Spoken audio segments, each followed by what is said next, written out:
What is going on, people? You know what time it is. Another episode of Unfiltered coming your way right here and right now. This one officially will go down in the books. This episode number 267. In your scorecards, you could jump on board 24/7, 365. It's easy, people. Apple, Spotify, everywhere you get your better podcasts. You could also get me on Twitter, artist formerly known as X, if you will, at Casey Stern. Get all the way up into the bio, and you'll see you can click over to the YouTube channel, get all the content, the interviews, the rants, the conversations, and much, much more. Now 266 into 267 episodes deep. We love the comments, want to hear from you along the way. It is Thursday as I do this, and always busy in the world of sports. We'll focus a lot today on what's going on in the Soul series, and it's been all about Soul, or the lack thereof, in what seems to be a controversial scandal that we're only somewhat sure about what's going on at this point with Ohtani. And we thought that would be the main story for what the villains seem to be. If you're not a Dodger fan, that's what the Dodgers will be with all the money they spent. $325 million of that went to Yoshinobu Yamamoto, and he then went and did not perform well to stay PG rated for the kids. We'll get into that. March Madness, much, much more. Happy March Madness. First 2 days, the holidays every year, where you get to basically get sick, and hopefully, if you're old enough, your parents let you miss school, go watch some college basketball. In the meantime, we don't want to miss out on this, telling you that we are here in large part presented by our good friends at Bet Online, number one source for your sports betting needs. You get the latest odds, lines, matchup reports. They have baseball, basketball, boxing, golf, every sport you can ever ask for. They're the fastest and easiest way. Get all your wagers. They've got live betting and favorite casino and card games. They're all available right now, right from your phone. So head over to the website, use your mobile device to sign up today. Get in on all the action, but remember to use the promo code BELIEVE. It's BLEAV. You'll get a 50% welcome bonus on your first deposit. It is Bet Online where the game starts, and it was the first start for Yoshinobu Yamamoto in the big leagues, even though it was not stateside where he had come to play, even though it was not for the Dodgers at home where they begin next week. It was out at the Soul Series, but he was coming off the spring where there were already some questions, even though we saw all the dynamic stuff, even though we saw what he can do, the electricity with the heater and the curveball and all the different movement of the pitches. We saw a lot of issues because there were times where he would go 1, 2, 3 and strike out the side, then give up several runs. And people read too much into spring training. So they saw the 8.38 ERA with the $325 million and said, well, it's going to be a bust. So, of course, no matter what happened, it was either going to be I told you so from the Dodger fan or I told you so from everybody else. And people want to poo-poo it. And it was going to be the everybody else because it did not go well. One inning, ended up giving up 5 earned runs. He was charged with, and I love this stat from Alden Gonzalez, who had this courtesy of him on X, charged with 23% of the earned runs he allowed in 171 innings in Japan last year. Think about that. 5 runs he allowed in the 1 inning, with 23% of the entirety of the earned runs he allowed in 171 innings in Japan last year. But that is why he is so heralded. That is why he got paid all that money. And that's why, don't forget, it was the Mets and others. Steve Cohen was there at 320, who were looking to offer that kind of money. And we thought maybe he'd even get more, even though he never pitched one single solitary pitch at the big league level. Here's what I will tell you, people. Move in close. Dodger fans are going to enjoy this. The haters are not. This doesn't mean that much. I won't say it doesn't mean anything, because where I think it means something is for the confidence. Not because I don't buy into that it takes time to learn how to come over here and, develop an understanding of the way that the game is played here at this level, developing an understanding of what you're up against, that cat and mouse game of, look, there are pitches that guys are not going to swing at here. They're going to spin on, and then all of a sudden you're behind in counts and you got to throw fastballs 3-1 where you would have been 2-2 because they would have swung at that curveball even though it was in the dirt or off the plate. Those kind of things don't happen as much here. And that doesn't mean pitchers can't have a lot of success. It doesn't mean that he can't be great, because I think the stuff tells you he can be great. Now, I'm not telling you that that is necessarily the be-all, end-all either.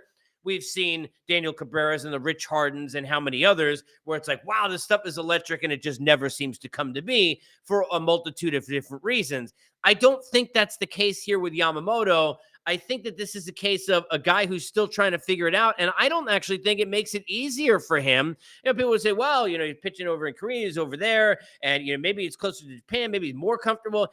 I don't think so. I think adding this wrinkle in where he already had struggled in spring training, had his issues, trying to kind of figure himself out and where he fits at this level and how to pitch and how to get through lineups and pitch sequencing and working with Will Smith and all of that. I think in the middle of that to then go on a trip, which, by the way, is going to hamper a lot of people. Joe Musgrove, by the way, didn't pitch that well either. Musgrove gave up 5 earned runs in 2 2/3 innings and threw 60 pitches. Does that mean you think his season is going to be horrific? And by the way, by all accounts, his spring was terrible. I think his ERA in spring, correct me if I'm wrong, it was 12 more than the 8.38 or whatever it was that Yamamoto had. So I do not overrate this either way. It doesn't mean nothing, though.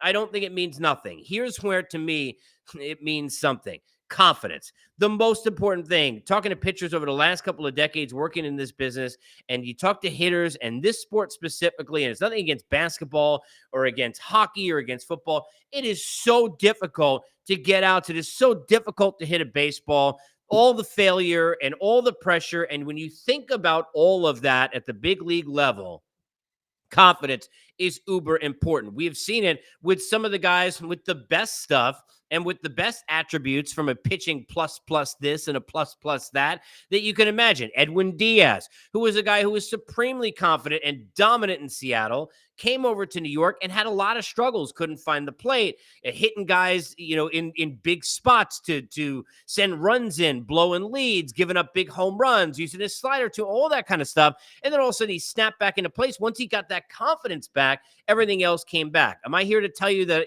certainly I don't know Yamamoto and I'm not there, but I think it is certainly, a question now when he is a guy who has never failed. When you are giving up again, I go back to the stat, this is the 5 earned runs. You go do the math in your TI-82 calculator. That's 23% of the runs he allowed in an entire season a year ago. All right. So even though it's spring training, you be telling the guy he's working on his pitches, and we understand spring training stats for pitchers. For those of you who don't get it, they don't mean jack and what comes with jack, because guys are going out there and saying, and this is a real thing, today I'm going to really work on my curveball and I'm going to throw it in spots I wouldn't and see how it works. Well, all of a sudden they get blasted and then they're like, okay, I'm not going to do that in a big league game. Never done that before. But all of a sudden they're doing it then. Well, those numbers are going to get skewed. It doesn't mean anything. So I really wouldn't worry about it if I'm sitting there and if I'm a Dodger fan. But if you're Yamamoto, and for guys who have never struggled, and we've seen how many of these, not everybody's Mike Trout just comes up and right away, ends up doing amazingly well. And guys who are higher touted, remember he's picked at 20, sitting there as top picks in the draft in a lot of these sports, they struggle, and it's the first time that they've ever struggled. They've always been the best everywhere that they have ever played. For Yamamoto, think of what he's been. That's what he's been. So he's coming over here and he's sitting there and he's swag and he's got, that big pitch energy, if you will.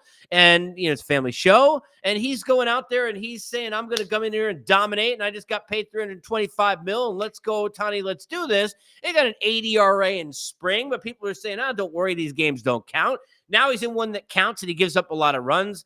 I think the confidence is going to be something to watch, but I'm not worried about the stuff. And I do think he'll come around and figure it out. Dodger fans want to hear from you, but the haters you're going to hear from all the time. And why? Because everyone is going to hate on the Dodgers because of everything that they spent and because of everything they represent, except for Ohtani and Betts and Freeman, who everybody loves. Well, then came yesterday and this other story, and now it's just another thing for people to talk about, and it is a developing and fluid scenario when you look at this entirety of this scandal, because I think you got to call it that, with the translator. I mean, what a weird 24 hours so far, and we're just getting started. This investigation is certainly going to have a lot of legs to it. And a lot of people going out there and saying, Ohtani's going to jail. And, I hope he gets I hope he could defer his jail time, which I got to admit, well played is funny on a tweet. But, we haven't heard anything that says that Major League Baseball or any authorities are investigating Ohtani in this situation. Although I understand why people come out and say it, because it's Ohtani who made the payments. When this initially came out, and I first saw the first headline, which basically sounded like, and I can't remember exactly the first way it came out, was something about a major theft of Ohtani of millions of dollars. It sounded like at the time, and I didn't know it was about gambling yet, neither did anybody. That, well, okay, well, what is this about? What do you mean? Like the interpreter stole $4 million from him?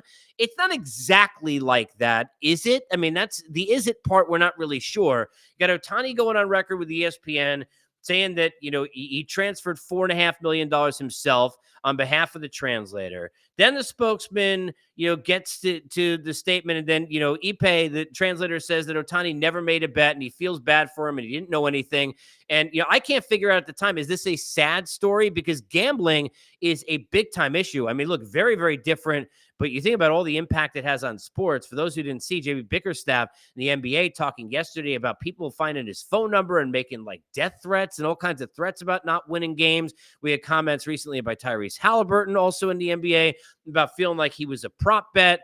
Gambling has become a major issue in sports. Baseball, obviously, we know the growing involvement and what that can do for dollars.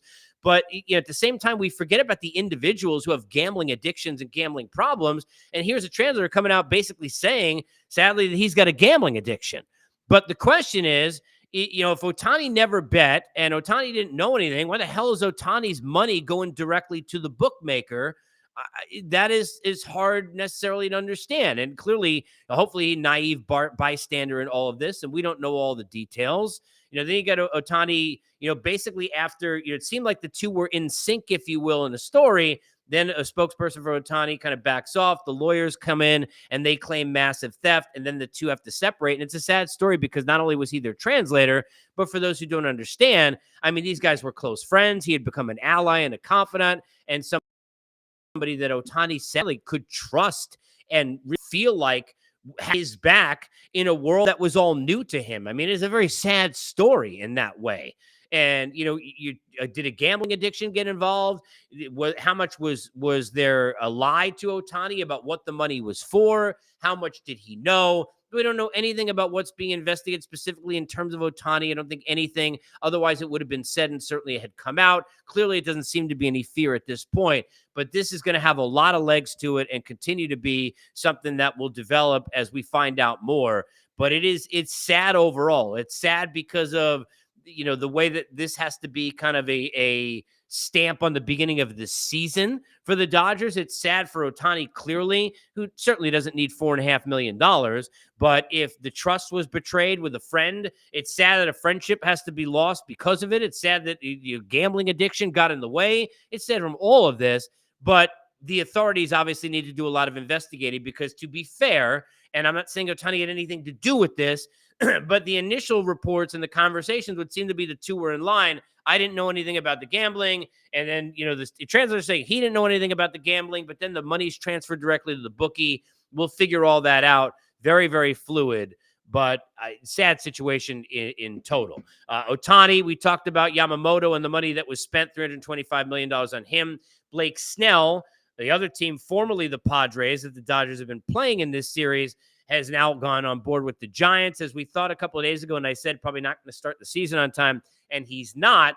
Well, he's not the only one who was a free agent. Jordan Montgomery, still a free agent, but there have been reports, I think it was John Heyman who came out, that maybe there are conversations again with the Yankees. I've been talking a lot here about a reunion with the Texas Rangers that I think would make a lot of sense, even though Texas had said they're not going to spend that kind of money. Well, the Yankees have said they're not going to spend any more money, but maybe it'll be easier for them on a shorter term deal to bring Monty back than it would be or would have been with the luxury tax and everything else for Blake Snell.